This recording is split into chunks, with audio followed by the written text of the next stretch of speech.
Welcome back for another helping of oysters, clams, and cousins presented by Bolin Media. I am Ross Bolin here with Barrett Dudley to discuss and review Season 4 of The Bear, episodes 4 through 6. Barrett, how you doing, Chef? Oh, Chef, I'm okay. Do you just want to stop and audible and convert this to a podcast about your new Lego Ornithopter here? Yeah, I did build the Atreides Royal Ornithopter over the weekend. My first adult Lego experience. Pretty sick. It's on our studio table here today. It rained all weekend. Had nothing else to do. Right, yeah. Is there a little Lasana Al Gaib on there? Yeah, there's little Paul Atreides. Little Paul Atreides. He's over here in the front somewhere. Okay. All right. Yeah, next to old. Is he wearing green? Yeah. Yeah, I see his ass. Yeah, you see him. Crushed that. 1,400 pieces, baby. Congratulations. Thank you. Huge achievement for me. Yeah. Big Lego guy as a kid. Same. Wife gave me this for Christmas. Loved Legos. Absolutely loved Legos. Still love Legos. Turns out I'm a huge fan. Yeah. Still. Yeah. To this day. But the adult Legos, Barrett, I'll tell you this before we dive into the bear. Mm-hmm. Them shits are expensive. Yeah. Like the Eye of Sauron one is the one I was looking at next. Yeah. $500. And that's retail, or that's what you got to fork over on like StockX or whatever? I believe it's retail, if I'm not mistaken, but okay. I'm not totally clear on all this. Because some of these, have entered the collectibles realm. Yeah. And I've been told not to lose. People are scooping them up. I've been told not to lose these little Paul Atreides there, because the little figurines are apparently like more valuable than the whole freaking set. Really? Or something crazy. I don't know. The adult Lego world is crazy, man. It's crazy out there. Anyway, we got 3 episodes of The Bear to talk through today. The first one is episode 4 of season 4, titled Worms. I got worms. Thank you. Thank you. I was waiting for it. That's what we're going to call it. It's 32 minutes, written by Ayo Edebiri and Lionel Boyce, directed by Janissa Bravo. This is the Sydney episode. Yes, and written by Sydney and Marcus, the characters or the actors that play Sydney and Marcus. Oh, I didn't realize Lionel was Lionel Boyce is Marcus. Is Marcus, yeah. How about that? Yeah, he also goes by L-Boy. L-Boy, yeah. Which I also didn't realize until I just Googled it as you were speaking. But yeah, Sydney's on her day off. She's contemplating her future and the decision before her regarding the Bear versus Shapiro's new joint. Does his new joint have a name? I don't think it's named. No, it does not. No. It's just Shapiro's new joint. Shapiro's new joint, yeah. So he continues pressuring Sydney, invites her to come see the new space, even though she's telling him she's got a hair appointment. She could not be more awkward with this man on the phone. Like, as much positive vibes as he is just drowning her in, she is responding and not even getting close to matching those vibes. She's just incredibly awkward and unsure of the entire situation. Well, and Shapiro also starts wading into the waters of ignorant white man here in the phone conversations as well.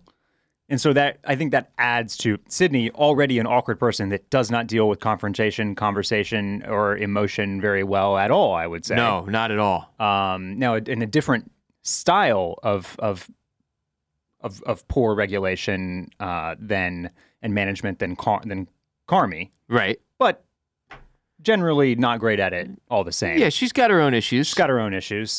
But that makes it even worse that Shapiro is already like, oh, well, doesn't a haircut take 30 minutes? Could just come by before or after. No big deal. Yeah, the episode does a ton to show the divide between Shapiro's world and Sydney's world. And there's racial stuff in there too, just cultural stuff in general.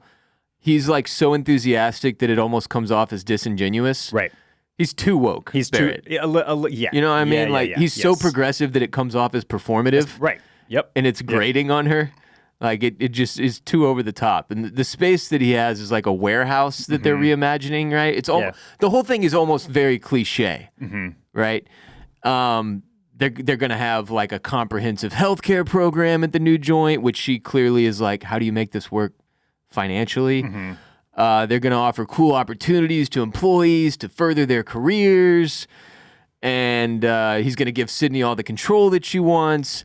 But kind of throughout this whole tour, you can tell that regardless of how good the opportunity might be, the vibes aren't really Sydney. It's not matching for her. She comes from a different world, and he is building a restaurant with significantly different vibes than Sydney is used to. And he's just, all in all, a bit of a bozo. You know what I mean? Like you're saying, he's a little too out there on Front Street with his progressivism and it's just too much, man. And it's all just a little too much. Like, we get it, guy. Right. We get it. And she obviously picks up on that as well, you know? Yeah. So, you know, if you're rooting for Sydney to stay at the Bear, things are going great here. Right. Because you get the impression like, well, this isn't her.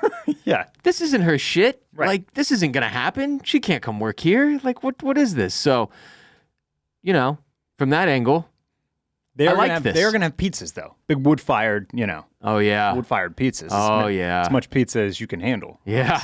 Yeah. And we'll get to that. Talking about that quite a bit in a bit here. Episode 2 or 3, or 5 or 6, I should say. So then Sydney goes to her cousin Chantel's house to get her hair done. And Chantel is played by Danielle Deadweiler and is hilarious. Yes. She's out of hair, so she has to go to the store for more hair. And Sid is left to take care of her daughter, TJ, who is a sassy 11-year-old. And Sydney ends up using TJ as like a sounding board to try and suss out her big life decision. I loved this scene. She creates this analogy of these two houses at which she's been invited to spend the night, right? She's trying to put it in middle school terms. Well, and she's relating to TJ, who's got this kind of like this tough situation, this adolescent situation happening where she like sort of got invited to a sleepover, but maybe it was only a pity invite, and she's because she walked up during the conversation. Yeah, and so she's trying to work through all that and decide whether she should go or not. So yeah. So Sydney's like, I'll put this in terms you can understand, because I have an adult problem that I could use your childlike instincts on. Yeah. But I like it from that angle because, you know, things become so complicated when you grow up, when you become an adult, when you have these real adult decisions to make, especially in your professional life. And you almost wish you could go get advice from your 11-year-old self.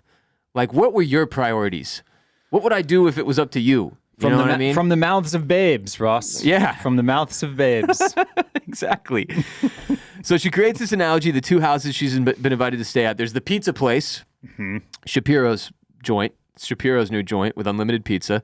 And then there's the musty, stinky house, the Bear, you know, where it sounds like there's more, it's more like family.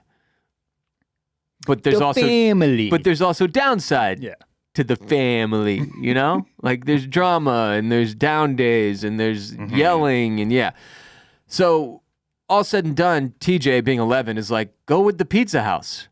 Pizza house sounds awesome. Why wouldn't you go to the pizza house? And Sydney rebuttals with, like, saying the stinky house can be fixed. She wants to fix it. She has an emotional connection to it. And if she can fix it, she won't have to start all over at a new house. And when the stinky house is good, it's perfect. Yeah, it's can't get better than that. Right. When the stinky house is rolling, yes, that's heaven. Yeah. But that doesn't happen all the time. Yeah. You know?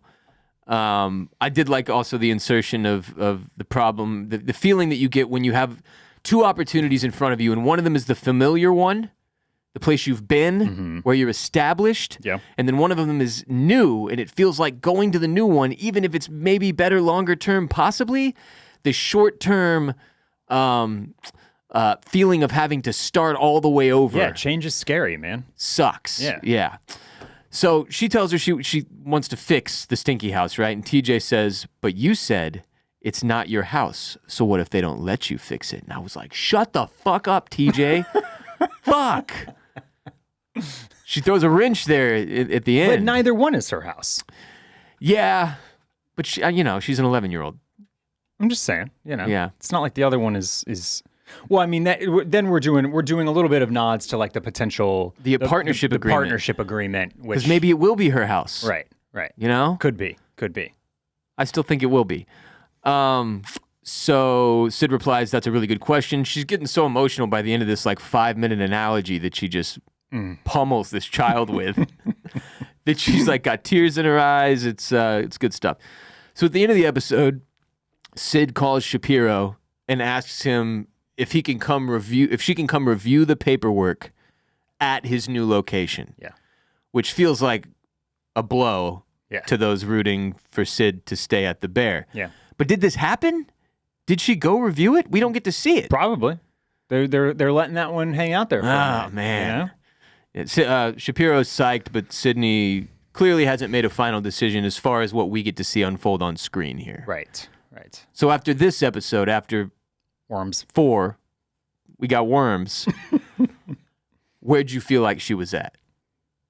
Ready to take the Shapiro job. Really? Yeah. Going for the pizza house. Yeah, I mean, not to fast forward too much, but at the end of 6, when Carmi gets the call from Shapiro, like, you know what that phone call is going to be about. No, I don't. Oh. But I'm looking forward to talking about it with you. Worms was an excellent episode, the best of 4 through 6 for me. I don't know if notoriously is the wrong word, but I didn't like last season's kind of version of this, which was the full dedication to Tina episode. Yeah, you were a Tina hater. I wasn't as in on that. On this napkins? one I thought was awesome, beautifully done. Loved getting out of the restaurant for a bit. All of the conversations, the way she kind of like mentored, but also sought advice from the 11-year-old was really, really nice. I loved their scenes together, shopping around, going to the convenience store, picking out the candy, getting the hamburger helper. How long does it take to get hair? She's gone forever. She goes shopping. She and goes shit. shopping. Yeah. She comes back with like bags from the Adidas store and all sorts of. And I like this too because it was like Sid knew her well enough to know she's gonna be out a while. Like they didn't have to have that conversation. Yep. You know. The Danielle Deadweiler performance was great too. It was really fun to watch. Their friendship and them kind of like reconnect, especially there at the end. But yeah, I think that at the end of this one, she's leaning towards the Shapiro job, the job with Shapiro. Also of note, Chantel, much like Sid's father, does seem to give Sid a hard time about not connecting often enough. Yeah, not communicating. She's very unavailable. Yes. She doesn't call. She doesn't check in. She doesn't visit. They don't get time together, right? This is both Sid and also Chantel's day off that she, spends this time doing Sid's hair. Yep. So yeah, that's just important in the context of, the 3-episode arc. If you're running a business, you know that every time you miss a call, you're leaving money on the table. When every customer conversation matters, you need a phone system that keeps up and helps you stay connected 24/7. That's why you need OpenPhone. OpenPhone is the #1 business phone system that streamlines and scales your customer communications. It works through an app on your phone or computer, so no more carrying 2 phones or using a landline. With OpenPhone, your team can share one number and collaborate on customer calls and texts like a shared inbox. That way, any teammate can pick up right where the last person left off, keeping response times faster than ever.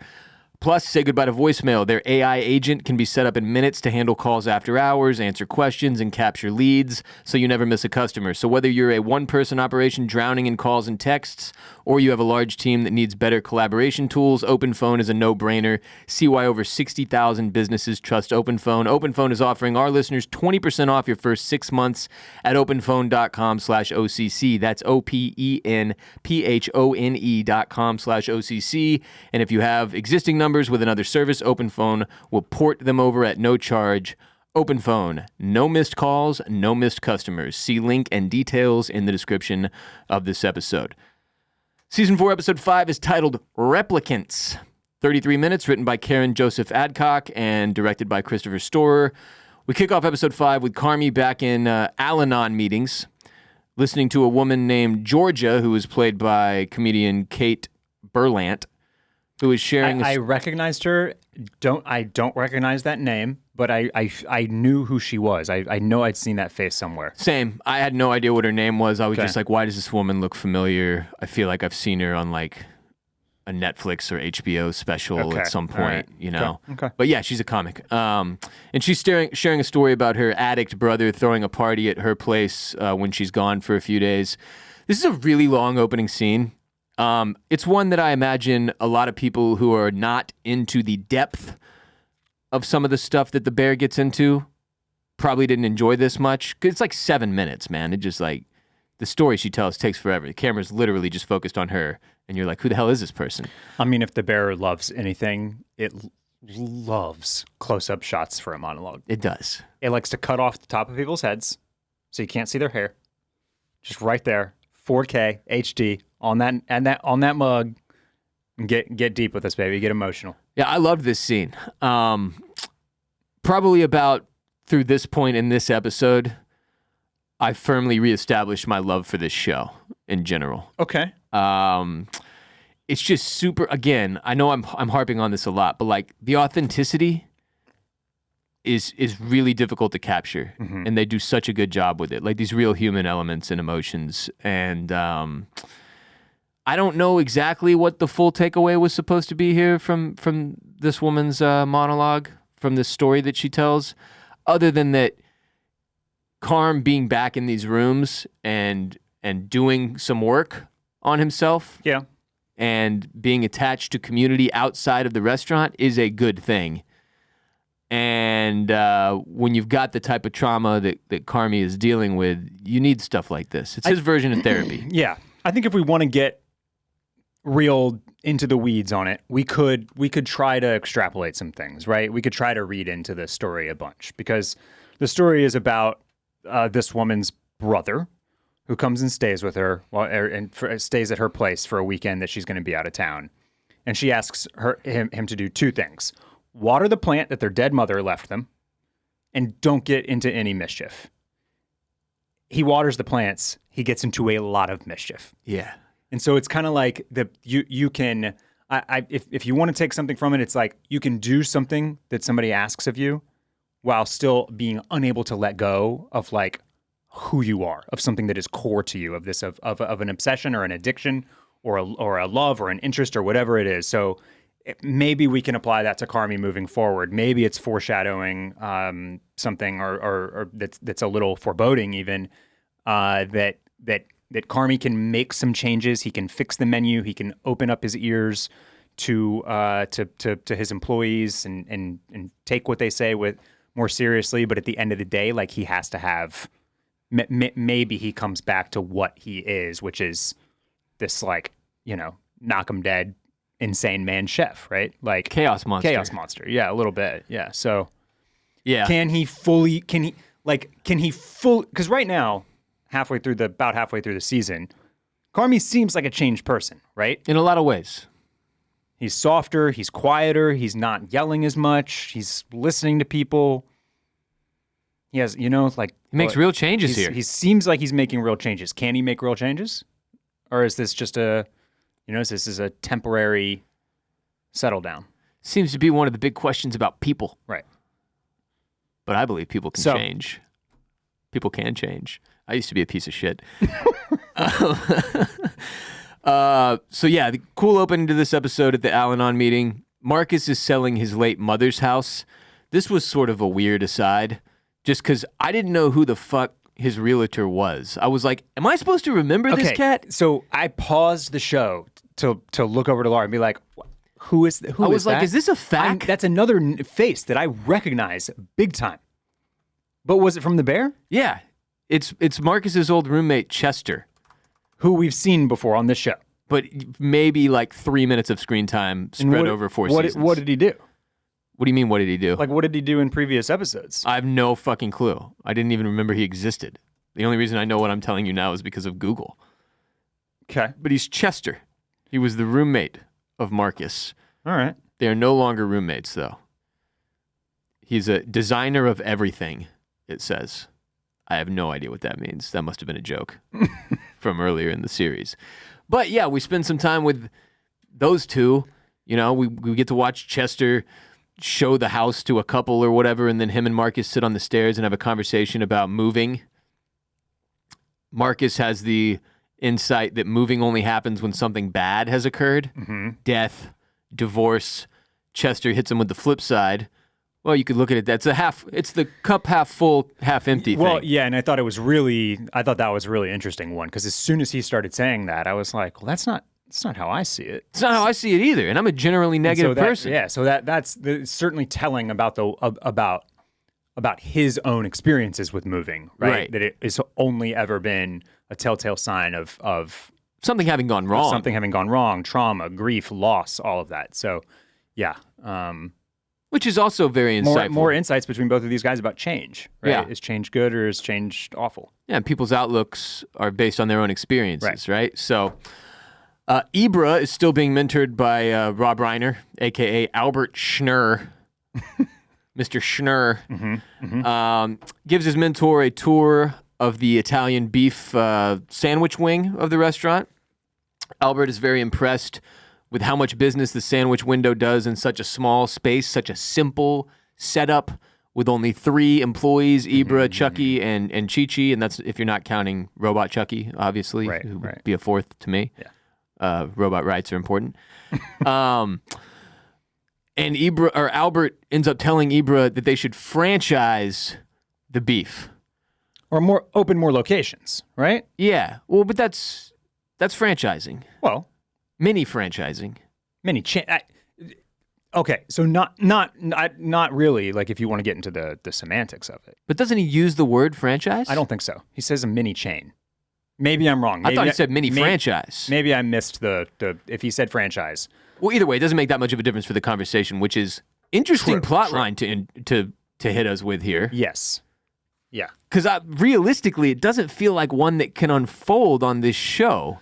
I mean, I guess they've tacked on another season here, so we're going to see a season 5. Yeah, how did we not lead with that? This show officially got renewed. Got renewed for season 5. It is coming back. I was wrong.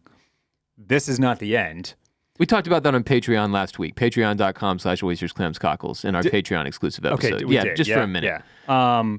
But it's just it's interesting, right? Because it absolutely changes the way that you view this season and all of these episodes that we're now covering. It's kind of like all of these reviews, everything that was written about the show already because of this binge drop model, right? Not factoring in that the show was definitely coming back and returning. Now, maybe the end of this season signals that anyway, but I'm now completely like my take on these 3 episodes is completely different knowing that a season 5 is coming than it would have been if I still thought this was the last season. Really? It changes nothing for me. I don't really care. But this plot line being thrown out there makes me wonder, like, are they going to do like multiple more seasons of this? You know what I mean? I just think we know what I feel like I knew going into these 3 episodes. And what I feel like I've known is that like the sandwich shop is the golden goose. That is what is working. That is what is making money. In one form or another, it is going to be what keeps the bear alive if the bear gets to stay alive. So yeah, I think they can open more locations or franchise or do whatever or expand or do whatever else. Like, yeah.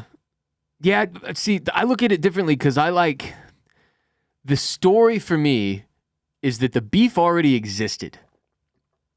The beef succeeding does nothing new, really.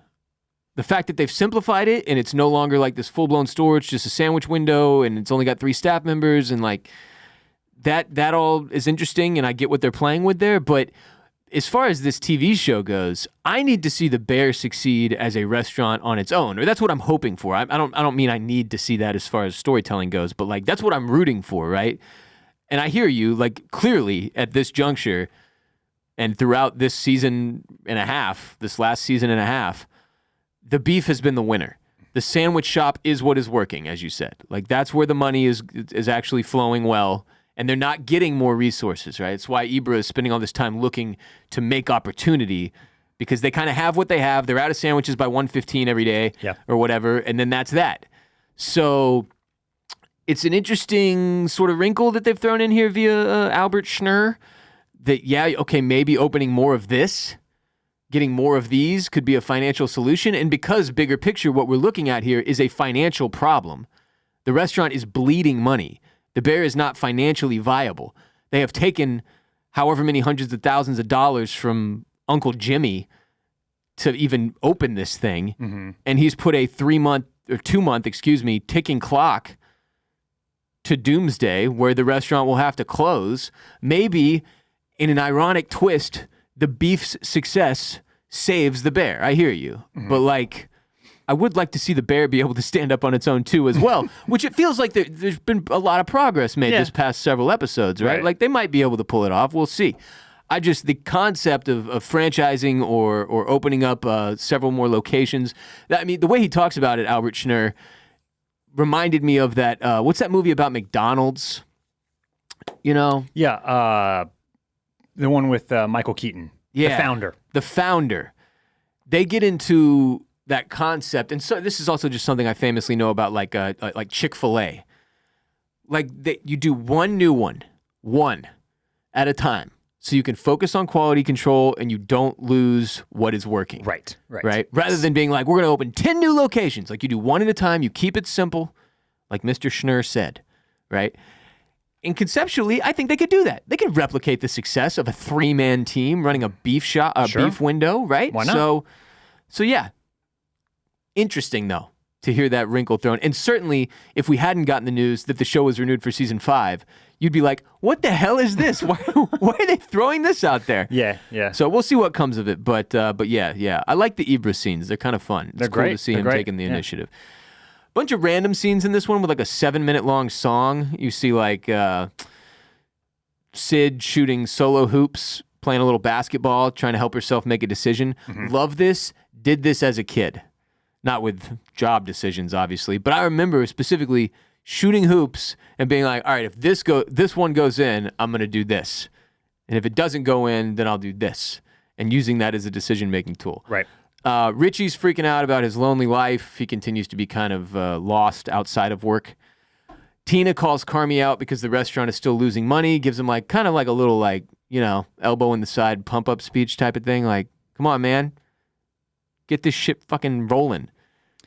And suggests, even though she's a little, it's not her place to say that the chaos menu is killing them. Yes, yeah. Directly says the chaos menu is a real problem. Yeah. Sweeps continues working on his wine knowledge, which, even for somebody who hasn't drank in almost 8 years at this point, I still like the conversation. I don't know why, but I loved wine back in the day. Wine is very interesting. I liked it too much, but like the art to it is interesting to me. Marcus had asked for more firepower. He gets it in this episode in a very timely fashion.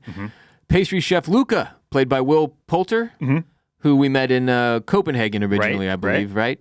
He is back. He is going to stage for Marcus as part of the dessert team. And it turns out they'll need him for a hell of a lot more than that. Very generous of this guy to just, pop in and stage at the Bear for a little while. Yeah. This was a little bit of an unbelievable wrinkle here. It's convenient. 5 minutes before Sid's dad goes down with a heart attack, they get this ultra-talented, wildly experienced chef. Not to mention he's hot. Who's going to, stage, which, is he working for free? Yeah, I think so. He's just like, I got time. I'm just hanging out in Chicago, nothing better to do. Let me just go hang out with Carmi and the gang. Stage a little bit, polish up some forks. Him and Marcus crush it together, though. Their little team, they got some team chemistry going just off the bat even. But again, they keep making this joke, like, stop hiring people.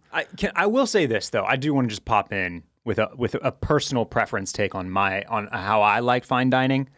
This is the piece of tweezer food that I don't like is the dessert. I don't need some deconstructed miso shiso, green sploot, blue caramel, dusted coconut cream top. Like, I just want like really good ice cream or an amazing piece of cake or a tiramisu or like, you know what I mean? Like, just give me the good stuff. Give me the best version of something really, really good. Yeah, I hear you. I mean, I fall somewhere in between. Best dessert I had this year was at a high-end steakhouse at the trip I went to on our baby moon in Florida. It's called a Jasper pie, and it was basically this like ultra high heat apple pie with homemade vanilla ice cream on top of it, and it was fucking insane. You can't beat that. It was insane. You can't beat that. So that's all I'm saying is that these little tweezery, deconstructed this and that. It's like, all right, I guess. Yeah, sometimes they rock your freaking world, though. Yeah. I mean, like I said, I fall somewhere in between where it's like, hit me with something basic, like like some ice cream, right? But then do something that makes it crazy special. Okay. But I don't want this tiny, almost sushi-esque. Yeah. Like, I could eat this in one bite, and it took you 45 minutes to make, and it's art. You know?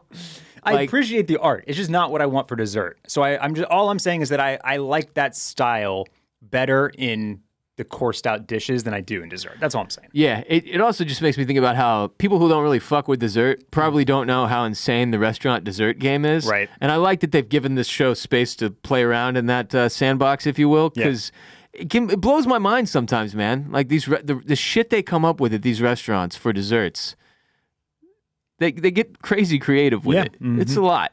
There's a lot going on back there. So Carmi finally makes a set menu. They're repeating the dinner menu for the first time since the restaurant opened, which I didn't really realize that they had literally never done that. Same. Crazy. In large part, it seems due to Tina calling him out and telling him directly, like, the chaos menu is freaking killing us. with some hindsight and looking back on it, why the hell did it take him so long to come to this decision? I don't know. This is an obvious fix to a lot of their problems, right? As far as the timing of the dishes goes, as far as the expenses of the restaurant go, like this is an easy fix right here. And frankly, with fine dining, I can only speak from my own experience, but like, I don't think a lot of people go to the same restaurant frequently. You know? I mean, no. As far as, and especially like places like this, like we're talking about like these higher end places, which are celebration night type places, right? Or special date night, anniversary, birthday, that type of thing. Yeah, people are not hitting these types of restaurants once a month. So you don't need a constantly rotating and updated menu. And frankly, I mean, they allude to some places, I guess, that are fancier than any that I've ever experienced. But like, I don't think I've ever been to a place where the menu changes every single night. At least not like where the whole menu flips. Right. Like maybe there's some places that have specials that are different every night or every few days even. But like this idea of the chaos menu where it's different every single day, I don't think I can name a place like that. Yeah, and I understand why Carmy thought that was a good idea. Yeah. And as he admits to, like, it was a selfish thing for him. He wanted to challenge himself. Challenge himself, yeah. It's the ultimate challenge. But from a strategic standpoint, it's insane. And frankly, if I found a restaurant that I loved, if I went for the first time, new restaurant, blows my mind, I leave loving this place, can't wait to come back. And then the next time I come back, none of the shit that I got is even on the menu anymore. Mm-hmm. That's killer. Yeah, that is. I'm a repeat orderer, dude. When I find shit that I love, I tend to stick with that shit. I've been eating cheese enchiladas for 25 years for this very fucking reason, because I can't find anything at Mexican restaurants that hits harder than cheese enchiladas, even though it makes me look like a 6-year-old. So, yeah, anyway, they finally stick to a set menu. Details around the changes to the partnership agreement between Carmy and Sid almost come to light when they're about to get to have the conversation, and I could feel this coming. I was like, this show is about to do something that really, really frustrates me. Yes. And like, in barges Suge, and then like, next you know, 6 fucking people are in the kitchen, the conversation gets wrecked. Yep. Cue Sydney going outside, finally taking this phone call from a mysterious number that's been blowing her up all day. Holy shit, it's the hospital. Her dad had a heart attack. Yeah. Who knows if they'll ever get to talk about this fucking partnership agreement. Massive, massive bummer. So yeah, I don't know. I mean, my immediate reaction was like, well, they might punt the Sydney decision to either the season finale or, knowing what we know now, maybe even the season 5 premiere. Okay. I don't know. I imagine we'll get it this season. It'd be really rough if they made the whole season about Sydney's big decision. Yeah. And then she doesn't deliver a decision. So, and you know, and also this, I was just like, I can't believe Will Poulter's character got brought back just in the nick of time when because they would have had to hire somebody else. Right, yeah. But instead they could get sexy Will Poulter back to chop some chives. His accent work was great. Sucks for Marcus, though. He had a new helper for about half a day. Yeah. Well, he's still there. He's prepping. He's helping him prep. He's helping him get the blue caramel on there. Yeah, I imagine he'll have to step up here, what's his actual name? Chef Luca. We'll have to step up here for a couple weeks, maybe, while Sid tends to her dad, mm-hmm. and take that Sid role in the kitchen. I suppose we'll see. Thoughts on this second episode here, episode 5. There's a little. I believe this one has a little convo with Jess and Richie. Jess and Cousin, where they talk about the bear, the teddy bear, not the bear, but the teddy bear.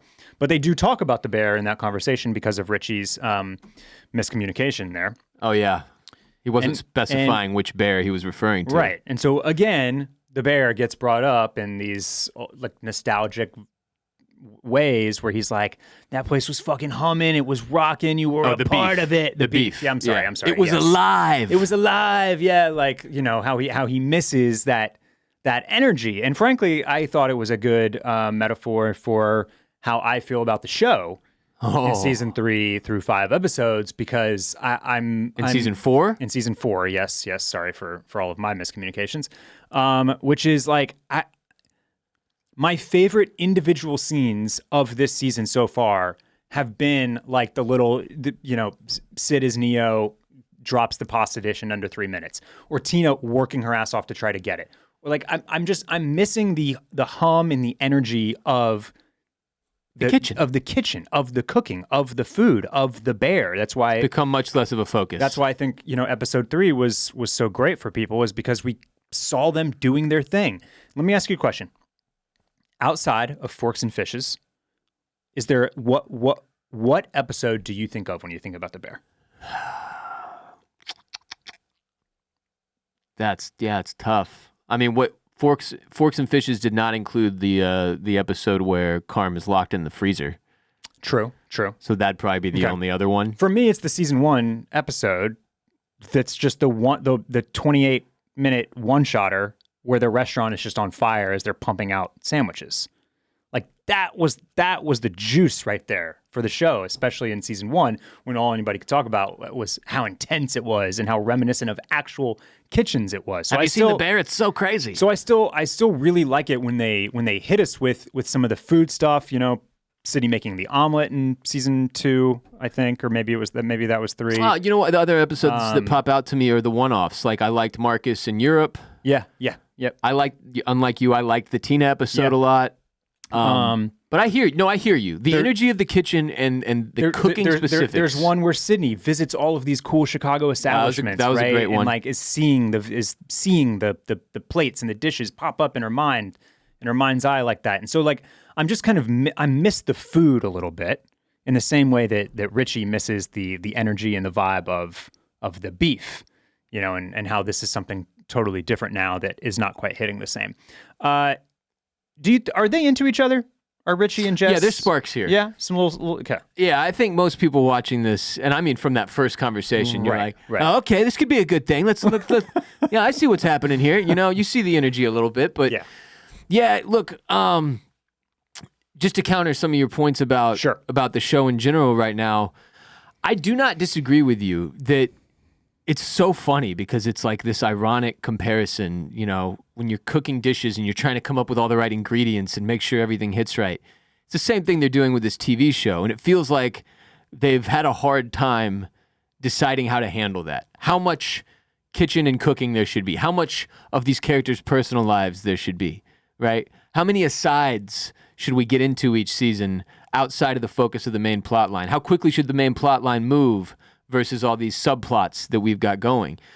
And yeah, I have to imagine that given the sort of shift away from the kitchen being our main setting, which is, I would say, has continued this season. Mm-hmm. It's not our main setting, really. Right.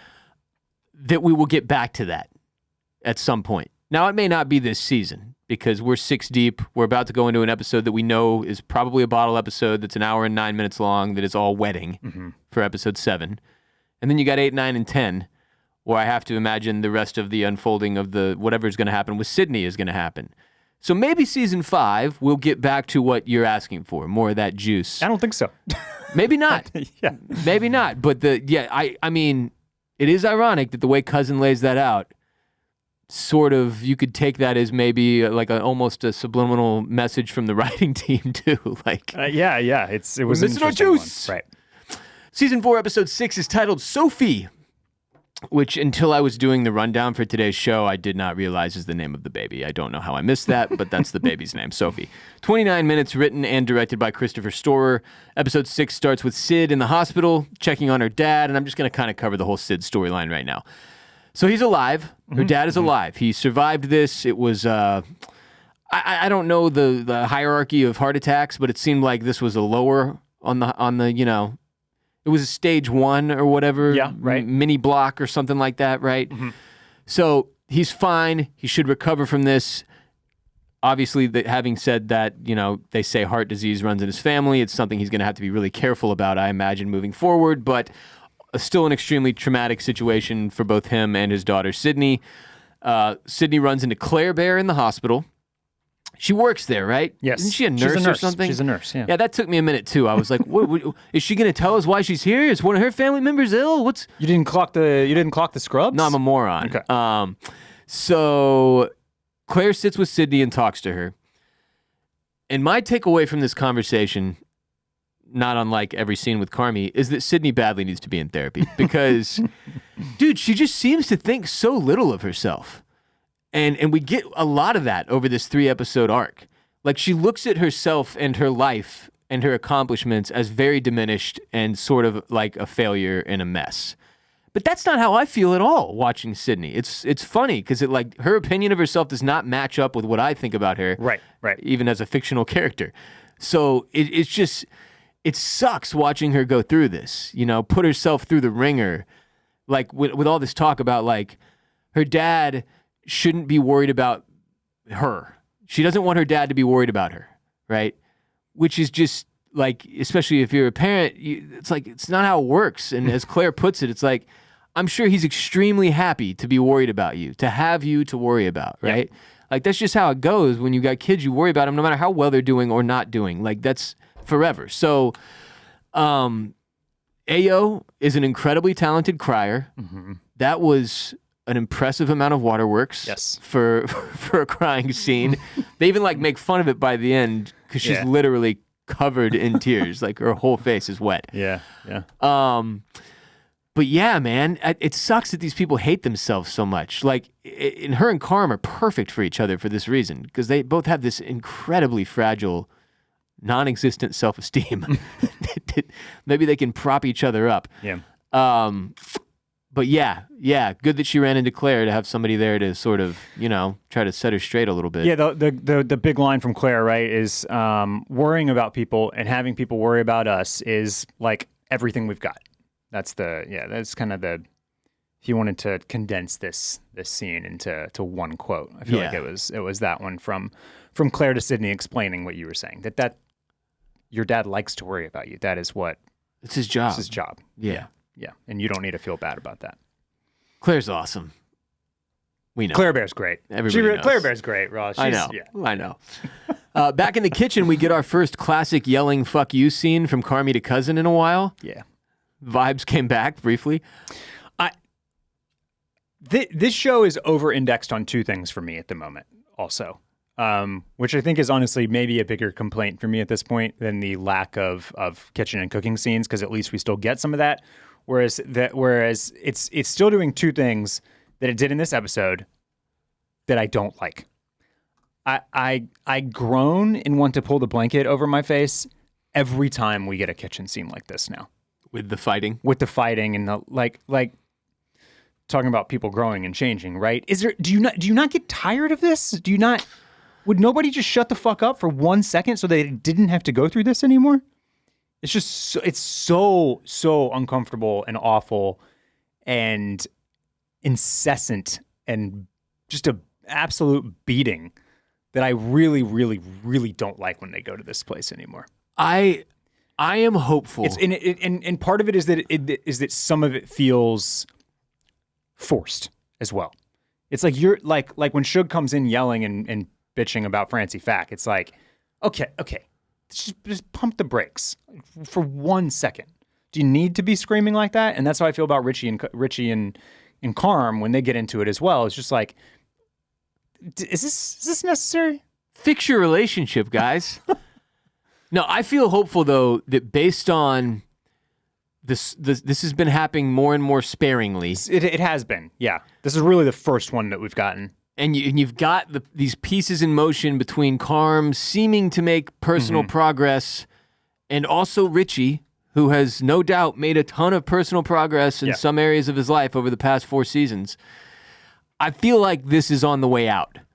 And it was even one of the complaints from the review that they got from the Chicago Tribune. It was like too much yelling, too much chaos. Like, but then again, when Richie's talking with the chick from Ever, Jess, is the vibe and the aliveness of the beef that he's describing? Isn't that just yelling? It is, but yelling in a more loving way, I would say. Like when I remember some of those early scenes from the beef. Yeah. It's a lot of ball busting, a lot of, like good-natured yelling. Good-natured yelling. It is chaos indeed, but it is less like it's not this. It's not the negative energy. It's not the negative energy that they're doing. The other thing that I feel like the show is over-indexed on is getting all of the tertiary characters who are all just so specific and just having them also scream at each other, but really just but scream at each other in a way where they're just all talking over each other. And I'm thinking about this situation with Ibra and Chi-Chi and Paulie and that chaotic Neil scene. and Fack and all the facts, and they're just no, don't need it. Not it. Not for me. Yeah, I mean, it's what we said last week when we were covering episodes 1 through 3. It's like the show definitely has moments where it feels like a caricature of itself. Yeah. And it's a tough decision if you're the showrunner. Like, doing away with those moments is basically abandoning the brand that got you to this point. We compared I can't remember his name, what his name is in the show. The guy that has Paulie's in LA. That dude. Remember how we compared him to he gives all the white drug dealers from our high school that vibe? Yeah. So I was thinking about if we were making a show and we just had a hyper niche specific, ultra specific character that was one of the striped polo white drug dealers, and we just kept going back to that well and hitting it and hitting it and hitting it, I guess it would feel funny and true to us because we know that guy so well. And I feel like that's a little bit what's happening with Chris Storer, is that he loves these characters because he knows them so well. And so all of this is like a real good send up of it. But like if you don't exist there, this isn't fun or funny to me at this point. And I thought it was just to give up one positive here in the scene with Albert Schnurr in the previous episode, where these guys keep coming in and they have like a 3-second interaction with somebody that is the fish out of water. Just fucking crushed an AA meeting. That has no clue who these guys are. Yeah. And they keep introducing themselves with their full name and making some like offhand remark and then kind of moving on. I liked that. That was a really funny way to include the bit of who these dudes are and what they're like. But when you smash all of them together and just have them talk over each other like they're all sitting outside Satrielli's, like about, cooking up the next hit, it's not working for me. Yeah, I don't necessarily disagree. And I did like that scene with Mr. Schnurr where, Chucky comes in and says he just fucking crushed an AA meeting, and then the other dude, the Fack, comes in and is like really complimentary of Schnurr's attire and how he looks. Cuccinelli? Yeah, that was fucking hilarious. Yeah. But in general, So it's like season 3. It can work, but a lot of the times it doesn't. Season 3, we were talking about like, please God, no more yelling. Yeah, You know what I mean? So I'm with you. We'll see. It hasn't deeply upset me, but there are still scenes in this season where I'm like, okay, that wasn't great. That didn't do it. Well, I think me. you're about to get here, but how did you feel about 5-year-old Fack? Oh, where he's like hiding halfway behind the door. Yeah. Am I your boy? I mean, it's tough because it's like borderline. I'm like, okay, so there's something really, really wrong with him. Like, that's like a 40-year-old man. Right. But his relationship with Suge is that he's her special boy, and he acts like he's like an 8-year-old. Mm-hmm.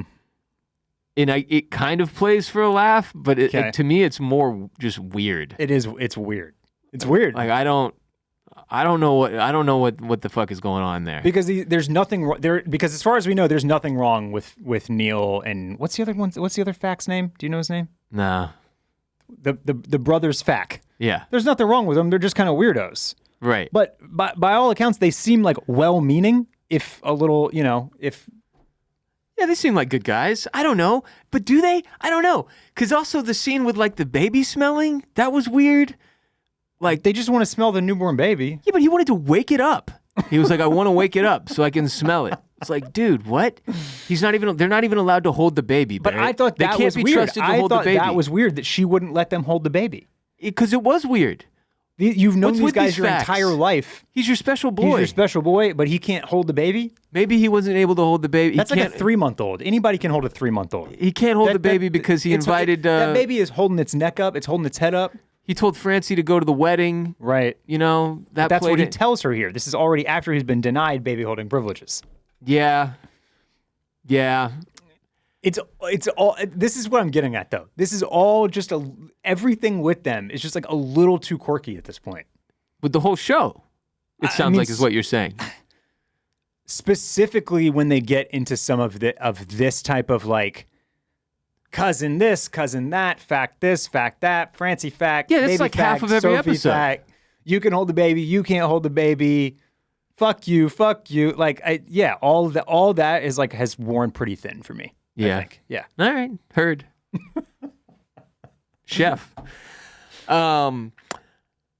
Oh, yeah. So the reason Carmi and Cousin get into that fight is because of the upcoming wedding between Cousin's ex-wife, Tiff, and Frank, who's played by Josh Hartnett, right? So Cousin, like, seemingly can't help but compare himself to Frank, and Frank is, like, this really handsome, very nice guy who everybody seems to love, and that makes it more difficult for him from his point of view, right? So Carmi doesn't want to go to the wedding because Claire will be there. This wedding is just a powder keg ready to explode, which I assume we'll be talking a lot about next week. Richie also leaves a really awkward voicemail with his ex where he calls her. He literally gets cut off by the voicemail time limit. There's always a clock. Mm-hmm. Yeah, that was a sad moment. Like, just seeing this dude grappling with all that. Carmi calls Sid to check in on her.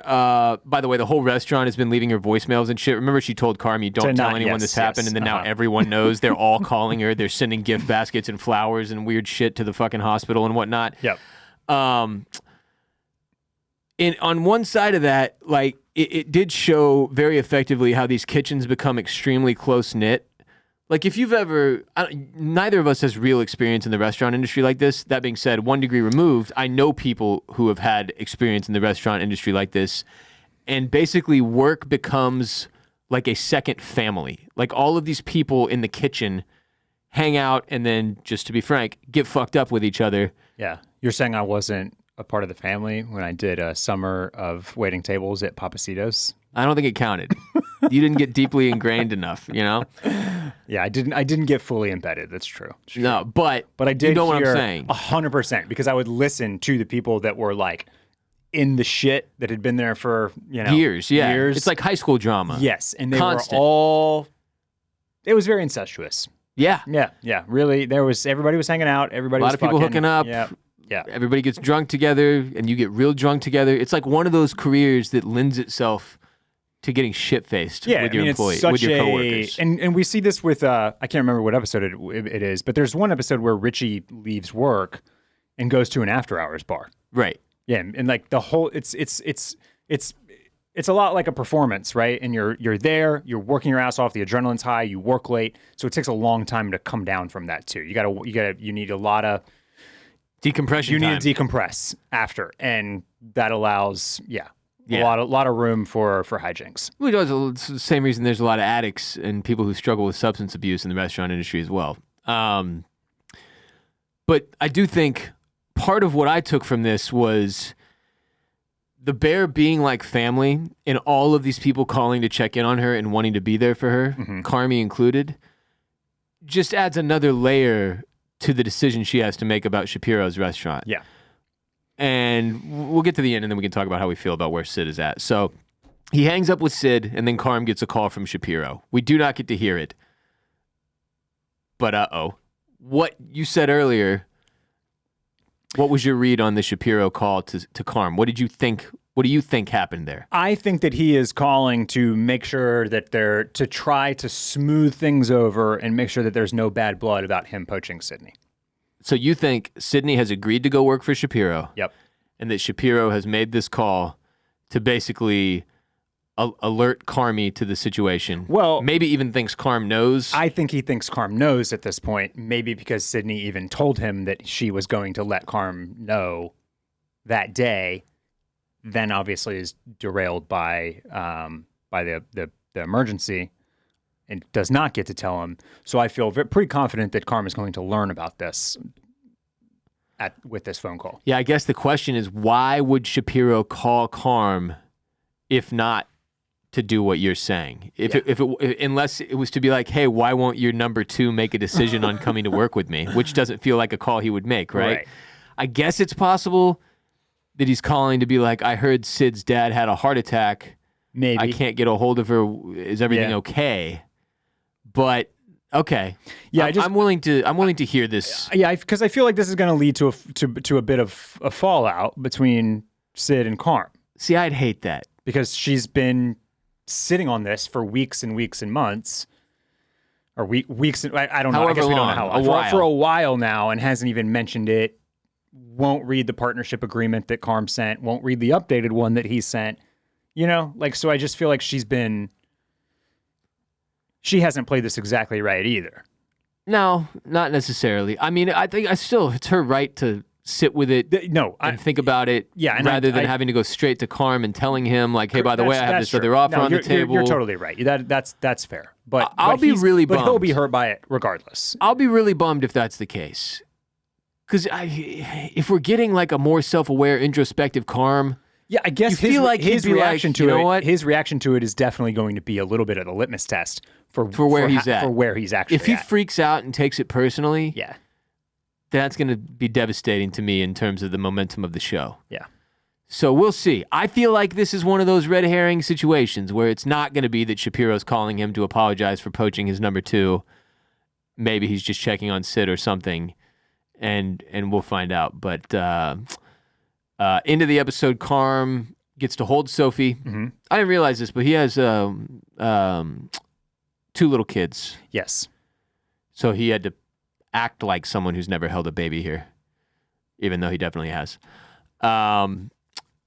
Neil Fack tells Cousin that another reviewer, a star guy, is coming to the restaurant. Yeah. They have identified him in advance, although, of course, that changes nothing. Every guest gets treated like one of us. Every guest is family. Mm-hmm. Cousin looks over and sees Carm holding Sophie, says, "Happy Thursday," show the ticking clock, cue credits. So, yeah, I thoroughly enjoyed this trio of episodes. I do agree with you on sort of losing some of the sauce in the energy with the kitchen stuff and the cooking stuff and the restaurants operations being sort of this focal point. I feel like we've spent more time this season, and particularly these 3 episodes. Was the restaurant even open for any of these 3 episodes? I don't know that we did a serving during these 3 episodes. No. So I do miss that. I love that. The chemistry that comes out there is really, really fun. I don't know how much you can do that before it gets old. No, so I don't know. I was about to say that as well. You have to limit that because that can't be the entire show either. You have to push it out into these people's lives, which is why we get episodes like Napkins and like Worms, because that we take a moment, we focus on somebody, do something else. We see more of their outside lives, and so I like that too. Yeah, I was kind of. I really liked Worms, and then I was okay on these second 2. They fell back to some of the tropes that I've kind of already touched on with the screaming in the kitchen and the having all the side characters talk over each other at the same time. That I feel like they drop these things in, and it sort of feels like I'm supposed to get like a kick or a rush out of it, or think it's funny, and I'm just not responding in that way. To those scenes or those moments. You're dead inside. And so they definitely they lower an episode for me. Yeah. But if those scenes don't hit, they're a detriment. Yeah. And that is happening even for me, who's at this point a little higher on the show than you are. And I thought the one that was in we talked about this. I asked you the question how you felt about Fack doing his like 5-year-old, 8-year-old bit with Suge.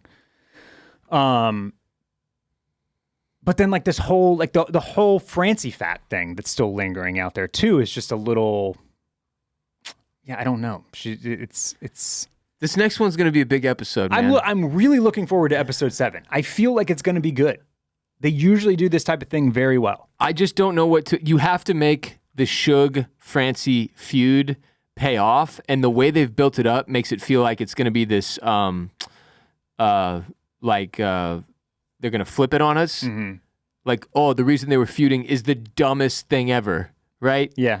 And that'll feel a little silly. Or that Natalie is actually the one in the wrong, like that type of thing. Yeah, it's gonna subvert our expectations, right? Yeah. So I'm curious to see how they handle it. Episode 7 being an hour and 10 minutes long, and they've got all these pieces in play, which obviously some of which I feel like we're gonna shelve for episode 7. I don't expect to get Sydney stuff in episode 7 necessarily. So I feel like Carm's gonna be dealing with some of the fallout of that. I feel episode like 7? Be reconciling with whatever that call was. The phone call was at the wedding. Okay, that makes sense.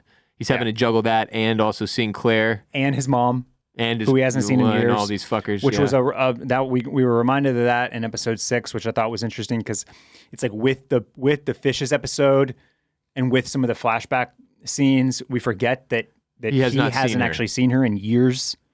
So that's a big deal. I'm very much looking forward to the wedding episode. There were just some beats that were tougher for me in 5-6, but still some good stuff too. And baby Sophie is super cute. It's very cute. It's heartwarming to watch Carmi hold that baby. You know, I want to know how many babies they auditioned before they found the Sophie that was just the most chill. Right. Because she's being passed from person to person. None of these people know that baby. No, This baby does not know these fucking people. It also brought up a lot of questions for Laura and I about does this baby shoot all of its scenes in one day, or can it only work for like 1 hour a day, so it actually needs like 5 days? Are its parents literally right there? I think they have to be. Oh, yeah, I think they have to right be. Next to the set. camera. They got to be the ones like holding up like a toy or something to get its attention. Look over here at the camera. Look over here. No, it's a good question, man. I was curious. That baby was just so mild-mannered and so calm. Did not make a single noise and just looked around looking all cute and shit. Look, my last point, and it's another one that sort of feels like it's plugged into the storyline. This show is keeping things incredibly simple from a top-line plot standpoint. The top-line plot is what's going to happen with the bear, the restaurant, you know? Yeah. And there's almost no movement on that plot line episode to episode. Very, very, very fucking little happens. And we're down to 300 hours. Yeah, on the clock. Yeah. So, yeah, the show is at its best when the top plot line doesn't feel like it matters because the minutia in the smaller plot lines is so good and so fun and so genuine. I think the problem you're having with it is that a lot of that side shit is not hitting the way they think it is for you, right? And I get that. I hear that. I thought there were enough moments in these 3 episodes that did hit for me to where I really, really liked them. There were still some down moments, and the fact acting like an 8-year-old thing was definitely one of them. I bristle at every scene where Carm and Cousin yell at each other now because I'm just like, oh my God, we get it. Like if I worked there, I'd be like, you guys are fucking losers, dude. Yeah. Yes. You do this every time you talk. Yeah. And it's annoying and negative energy for all of us. Shut the fuck up and get on with your lives. Get over yourselves. I'm glad that you added that because I was having a hard time articulating why it kind of drives me up a wall a little bit. Because if you worked there, you'd fucking quit. You would, right? Exactly. Or you'd tell them off. Like these people, this is insane behavior to continue doing over and over and over and over and over again. Every time you guys have one tiny little, you're ruining everyone else's vibes in the kitchen, bro. Yes, please stop. And it's crazy that no one else stands up to them. You know, it just acts like it's totally. Everyone just stands around and lets them duke it out verbally, and you're just like, God damn it! Somebody slap one of these dudes, man! Like, or go fight each other in the parking lot. Don't do this in here in front of all of us.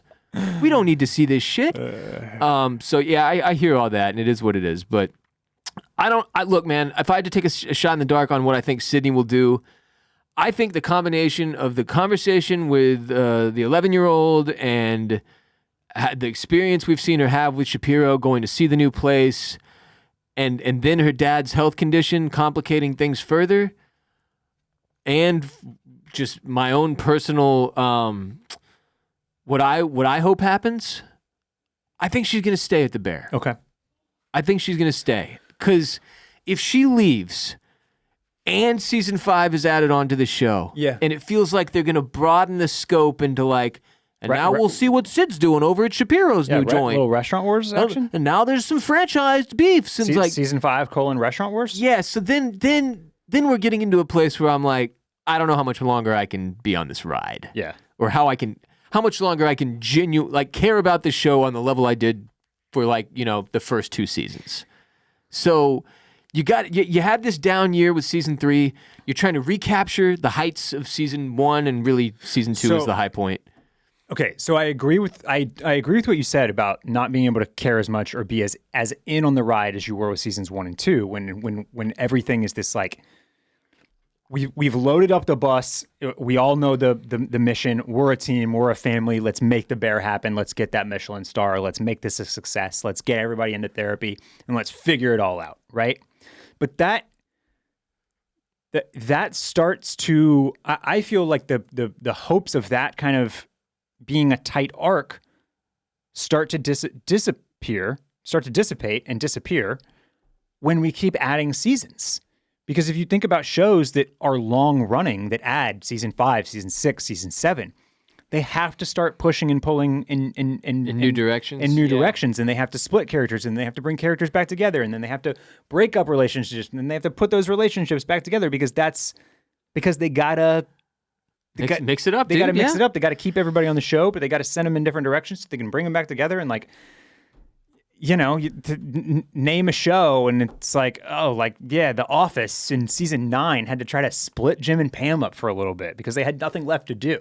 Yeah. And so that's why you gotta be careful with this shit, man. That is why I said when we started that the season 5 announcement has me watching this show differently, because now I could see Sydney taking the Shapiro job and them doing a thing where she's not working at the Bear next season, and there is some type of competitive battle for who's the better CDC, who's getting the better reviews, who's going to get the star. And that doesn't... Oh, maybe that gives Carm his spark back, his love back, It doesn't feel like the Bear anymore to me. That feels like a different show, almost. Yeah. Yeah, my wife also commented... But just the longer they run this thing out and the longer they stretch it and the more seasons they add, it's just they're going to have to find new directions to send these characters in. You just have to pick the ones that make sense for the other 4 seasons that preceded it, or however many seasons that preceded it. So it's it's very difficult from that angle, because you don't want to diminish the experience of seasons 1, 2, 3 with the shit that happens in season 4. Yeah. And if it's we go through all this just for Sid to be nope, I'm gonna go work with Whitey in the fucking in the warehouse joint that, I don't know, that won't work very well for me personally, not knowing the details around it, obviously. But one of the things my wife mentioned was that she thinks Carm brought in Chef Luca to try to recapture his love for the restaurant industry, because obviously this is, it's a guy he experienced some really moving things with in Europe. Yep. Also of note, you mentioned how the show has to find ways to go in different directions. Well, on a lot of shows, like The Sopranos, characters die or get killed off, right? Right. Well, they can't really do that here because it's just the restaurant industry. Uh-huh. So I guess Cousin did get stabbed at one point. But instead, instead of asking who's going to die next, you're whose parent is going to die next? So we're just whacking parents instead. Marcus's mom died, and this season Sydney's dad almost died. And yeah. So that's just kind of funny and interesting to me. Anyway, I guess I'll need to look at the runtime for episodes 8 and 9, but I imagine we can probably do 7, 8, and 9 next week. It just depends, because that one is an hour and 9 minutes long. And if it feels really juicy, then maybe we'll just do 7 and 8, and then we'll close out with 9, 10, and because I believe 9 and 10 are both back to being 30 shorter. Minutes. Yeah. So I think we could probably do 7, 8, and then 9, 10, and some season talk. Yeah, that makes sense. But we'll see. But watch at least 7 and 8. 7 and 8 for next week at a minimum. For sure, yeah. Okay, yeah. I think that probably plays best, because I doubt very much we'll have 45 minutes to an hour to talk about with just the season finale. Right. So let's do 7, 8, okay. 9, 10. Okay, settled. Remember, in addition to our ad-based episodes like the one you are listening to, Barrett and I release an ad-free episode every Thursday exclusively on patreon.com/oystersclamscockles, where we take hotline calls from our listenership in the Mollusk Militia, and we respond to questions and theories, and we talk about all kinds of other stuff outside of the Bear as well. We've taken several hotline calls for the Bear last week, but we also talked about a variety of other things. We did. What did we talk about last week? I don't know. None of them are... occurring to me at the moment as I slowly pull up patreon.com/oysters, clams, cockles. I'll tell you what, it was good though. Well, we had ourselves a blast. It was good. It was good conversation. We talked about the Bear being renewed for season 5. We talked about why people love to hate the Bear now. We talked about A Night of the Seven Kingdom reshoots. Yes. We talk about TV shows that utilize music extremely well, and we discussed what we should cover on OCC the remainder of 2025. That's right. So big conversations happening on Patreon. I saw some votes for The Wire. Saw some votes for Peaky Blinders. What else? What else did people say? Anything else? I don't know. You'll have to go to patreon.com/oysters, clams, cockles to find out. All right, I will. That's where Barrett and I will be later this week. And then please support our sponsors. See the sponsors of today's episode in the description of this episode. Click the links, use the codes. For more from me, check out the Ross Bolin podcast. If you are a Houston sports fan, check out Banging the Can. If you are an F1 fan, check out Formula Bone. Follow Mr. Dudley on Instagram and Twitter at Barrett Dudley, BarrettDudley. I'm at WR Bolin, WRBOLEN on Instagram and Twitter. Go to bolinmedia.com/shop to grab yourself some Bear-inspired merch, hats, tees, coffee cups, and the like. Thanks for being here today. Thanks for listening. Thanks for watching. We look forward to hearing everyone's reactions on Patreon and reading them on social media. Until next time, remember, there's always a clock.